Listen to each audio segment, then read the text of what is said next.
Okay, is the sound working? Hello, Yep, it let's is. see if anything's working. Okay, 5, 4, 3, 2, 1. I'm John Miglosh for the WDMA. We're going to be talking about retail today, mostly retail. Okay, we'll see how we do. Um, I was, we're not going to have a commercial today. Sorry, you're going to have to just deal with me and the news. But I was a little shocked by this story. Um, oops, over here. LuluLemon, which is apparently a retailer with sort of convenience store type places, fired 2 employees who reported a robbery. And the CEO defended their firing, saying that they are trained specifically not to engage in attempting to not to engage with the thieves, to just let them take whatever they take and let them go. Um, and you know, there's a long explanation in this article by Katie Davis Court in the Post Millennial, a long explanation given by the CEO how it's for their safety. We have a zero tolerance of any attempt to stop theft. Okay, and I have some philosophical training. Immanuel Kant. Uh, Immanuel Kant had what he called the categorical imperative, and it basically was, what if everybody does it? So you say, well, I borrowed some books from the library, and they won't miss them. They got thousands and thousands of books. I think I'll just keep them without paying for them. And but what if everybody did that? Well, then libraries would cease to exist, right? As we know it. And what if every retailer applies this sort of policy? Very shortly, retail stores will cease to exist because you can't keep restocking a store having it robbed. I have a friend who had a jewelry store. He had it robbed and, recovered, got the insurance money, and then he had it robbed again. And another friend with a jewelry store got shot twice. This is more recently.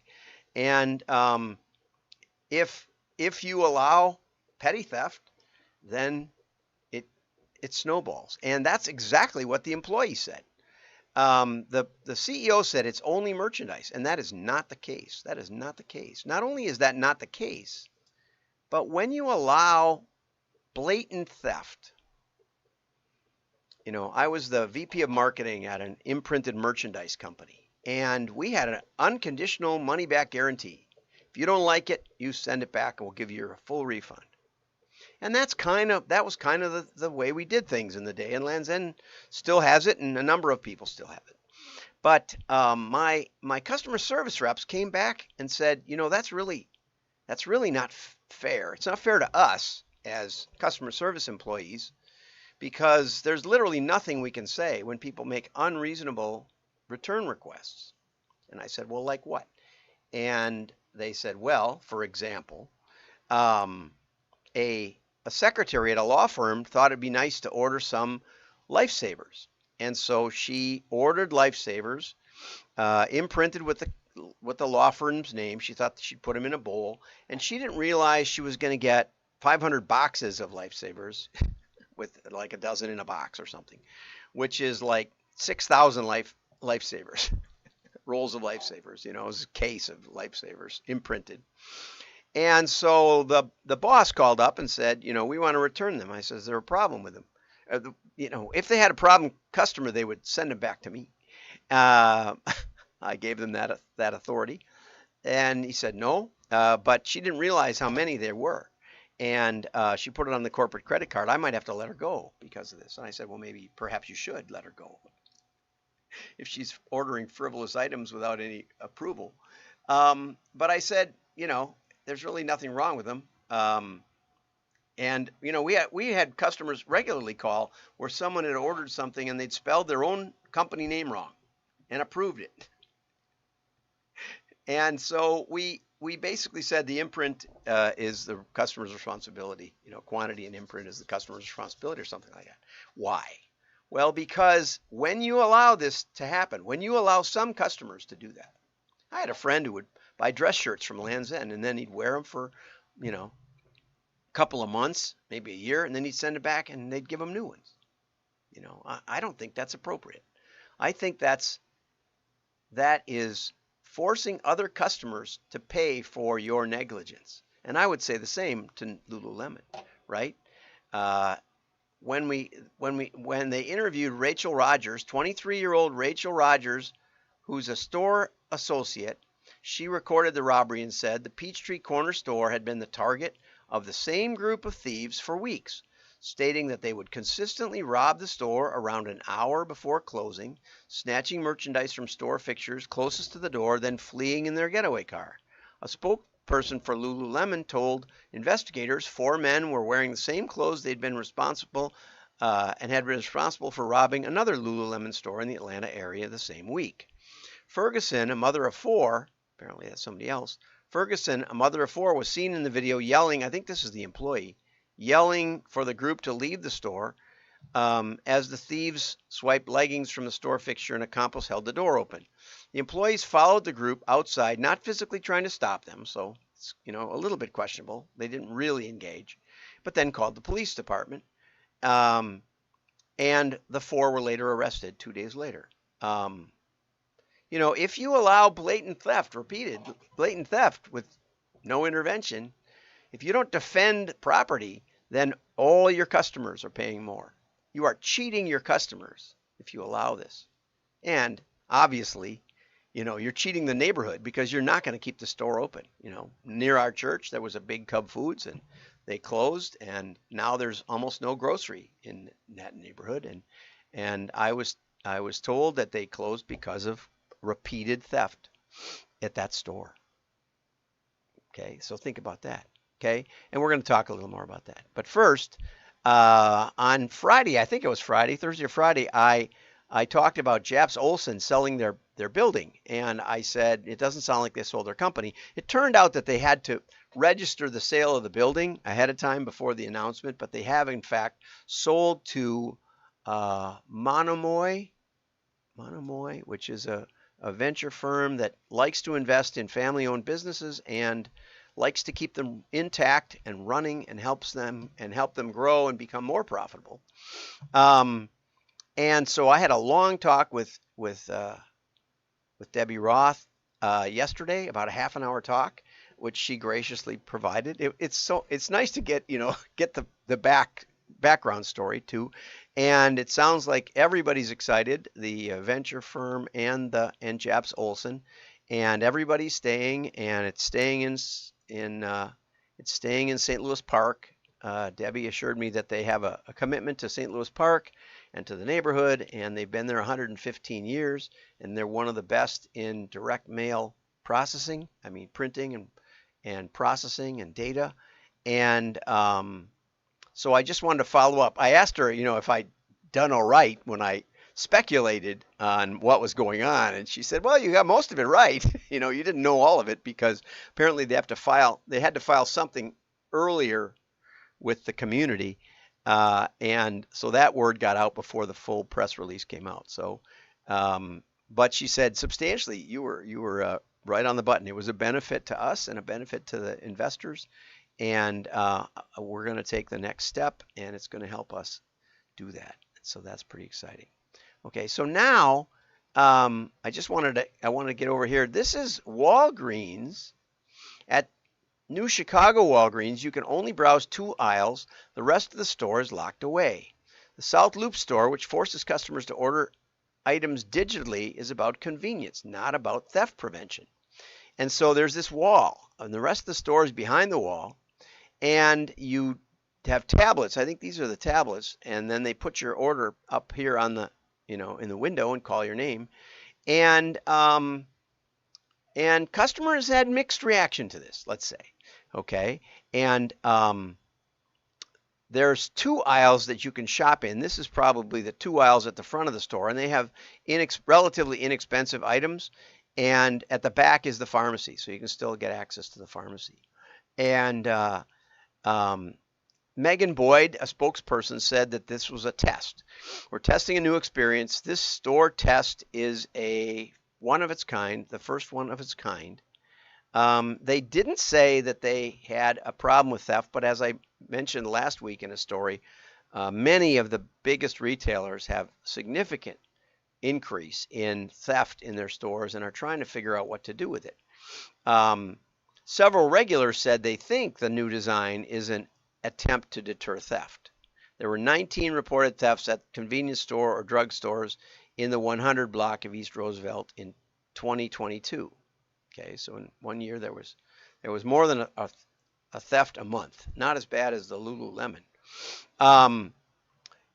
Jacoby Gunn, a neighborhood peacekeeper, said he thinks it's racial profiling. Why don't you trust your customers? And that's one perspective. Sirac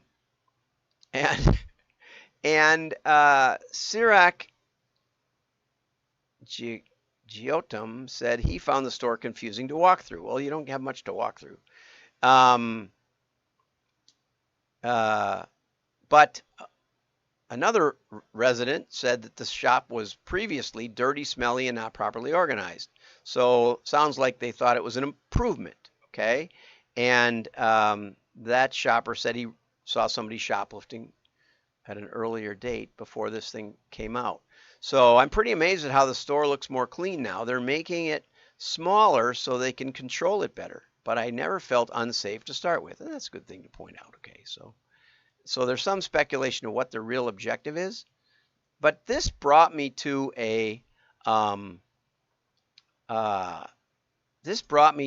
another story that was mentioned in another Walgreens story I thought I'd bring up. Retailers are challenged. No, this is from Ray Schultz. This is just an aside that retailers are challenged in using data. And our first real big data account was the Hudson Bay Company, a $5 billion retailer in 1995 or 1994. And we loaded 250 million transactions in order to analyze the customers, which was quite a feat to put it on a PC, and probably made world news on that one. But it is hard to analyze. And we've worked with a number of other retail-based e-commerce and catalog companies, some of which integrated. Lovesac was probably the most integrated. And fortunately, they used their customer identity was wrapped into the credit card. So we could see when we mailed, we could also see retail transactions coming through from the customers we mailed, which is a really handy thing to do. And it was an encrypted customer account, but it's based on credit card. So if they use the same credit card at multiple stores, it's hard to breathe and talk. Then we would know it, and we could see the causal impact, the incremental benefit. And we found that mailing had about a 900% return on investment. But anyway, that aside, so if you need help as a retailer, you may want to give me a call. The bizarre story of Piggly Wiggly, the first self-service grocery store. So Walgreens is not just reinventing retail. They're actually resurrecting the previous model, which was universal. You probably have seen,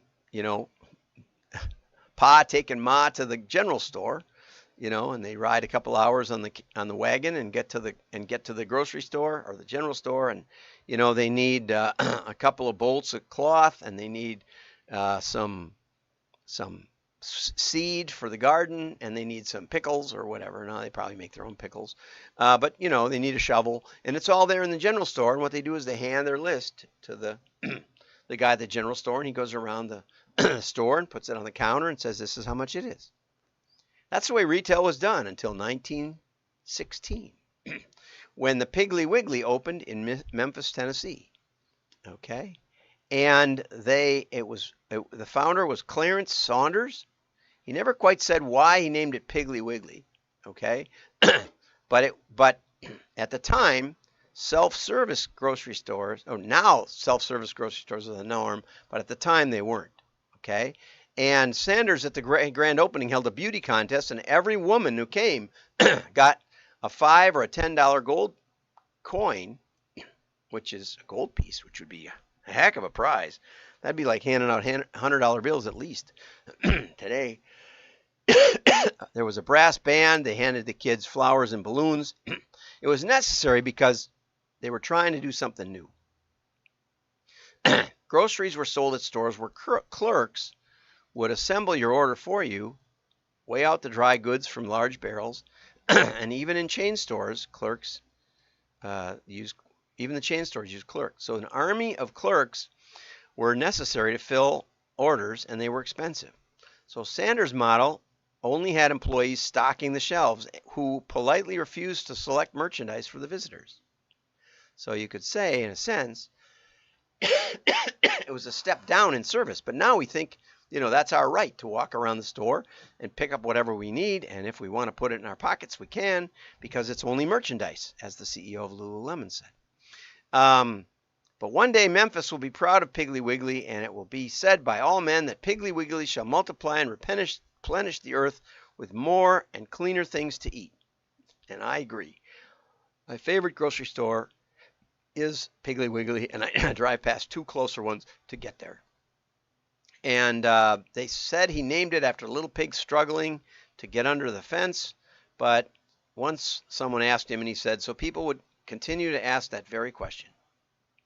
So Walgreens may just be innovating backwards. And I thought you might like that little piece of history for today. That's all we've got.